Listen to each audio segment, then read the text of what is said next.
Мauretania. История лайнера. Это британский пассажирский лайнер, принадлежавший компании Cunard Line. В 1909 году лайнер установил рекорд скорости, завоевав голубую ленту Атлантики. Это достижение оставалось у него до 1929 года, пока немецкий лайнер Бремен не побил его.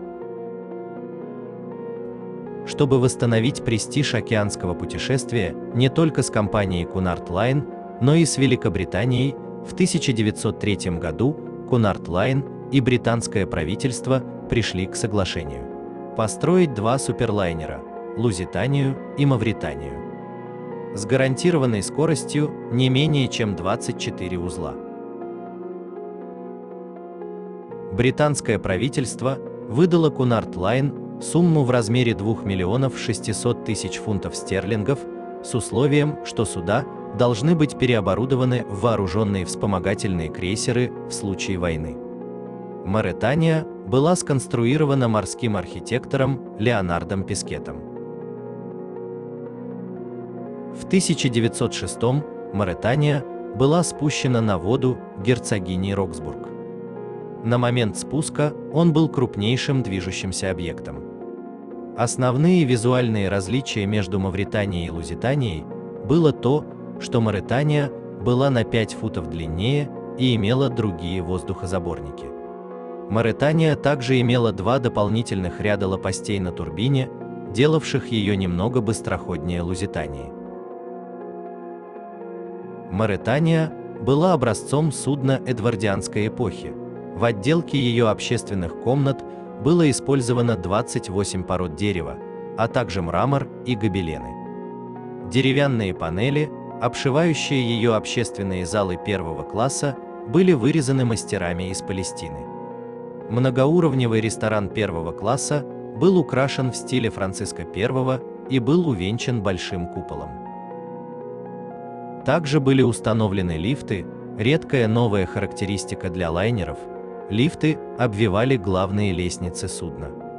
Также была применена еще одна новинка – веранда кефи на шлюпочной палубе, где пассажирам подавали напитки.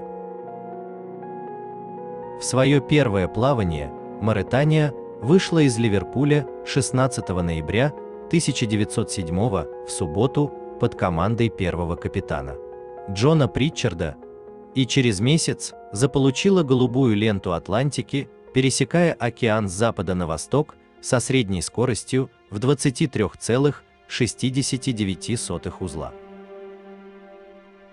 В декабре 1910 года Mauretania получила повреждения на реке Мерси, из-за чего был отменен ее специальный быстрый рождественский рейс в Нью-Йорк. Это путешествие вместо Мавритании совершила Лузитания под командой капитана Джеймса Чарльза, который только вернулся из Нью-Йорка. 26 января 1914 года, когда Mauretania была на ежегодном ремонте в Ливерпуле, во время работы над одной из паровых турбин, в результате взрыва газового баллона 6 мужчин были ранены, а 4 погибли. Ущерб судну был минимальным, и Mauretania вернулась в строй через 2 месяца. Вскоре после того, как Великобритания 4 августа 1914 года объявила войну Германии, Mauretania была реквизирована британским правительством для использования в качестве вооруженного коммерческого крейсера. Но большие размеры и чрезмерное потребление топлива сделало лайнер неподходящим для такого применения. Лайнер продолжил свою гражданскую службу до 11 августа. Позже, из-за недостатка пассажиров, пересекающих Атлантику, Mauretania была поставлена на прикол в Ливерпуле до мая 1915 года. Когда объединенные силы Британской империи и Франции начали нести большие потери, Mauretania была переоборудована в судно-госпиталь для того, чтобы перевозить раненых до 25 января 1916 года. На медицинской службе судно было выкрашено в белый цвет с большими медицинскими крестами.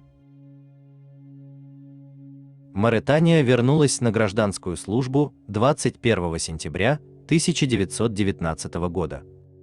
Тем не менее, в 1921 году Cunard Line сняла ее с линии, когда случился пожар на палубе, и было решено провести тщательный осмотр. Она вернулась на верфь, где угольные котлы были заменены нефтяными. Лайнер вернулся на трансатлантическую линию в марте 1922 года. После ремонта стало ясно, что судну-рекордсмену все тяжелее поддерживать высокую скорость. В 1923 году был начат ремонт в Саутгемптоне, включающий демонтаж турбин Мauretania. Когда половина работы была сделана, рабочие верфи забастовали, и работа остановилась, так что Cunard Line отбуксировали судно на другую верфь в Шербур, где работа была завершена. В 1928 году интерьеры Mauretania были модернизированы. А в следующем году ее скоростной рекорд был побит немецким лайнером Bremen, шедшим со скоростью в 28 узлов. 27 августа Cunard Line разрешили попытаться отбить рекорд у нового немецкого лайнера. Ее двигатели были модифицированы и развивали большую мощность. Скорость возросла, тем не менее, этого было недостаточно.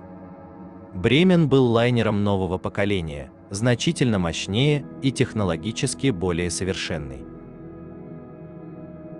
Но даже если Mauretania не могла опередить своего германского конкурента, судно било собственные рекорды скорости, как на восток, так и на запад.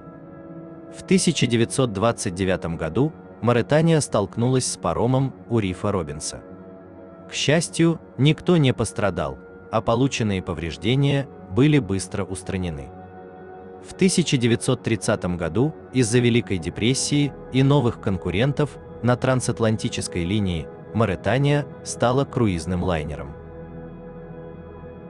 Cunard Line сняла Мавританию с эксплуатации после последнего пересечения Атлантики на восток, из Нью-Йорка в Саутгемптон в сентябре 1934 года.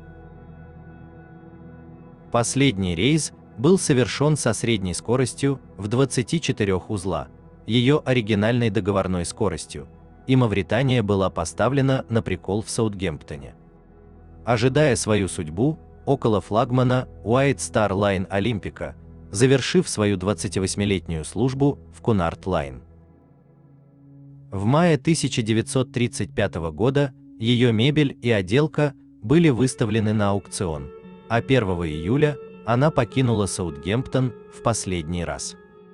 Один из ее прежних капитанов, отставной коммодор сэр Артур Растрон, капитан Карпатии при спасении пассажиров с Титаника, пришел повидать ее в последнем отправлении из Саутгемптона.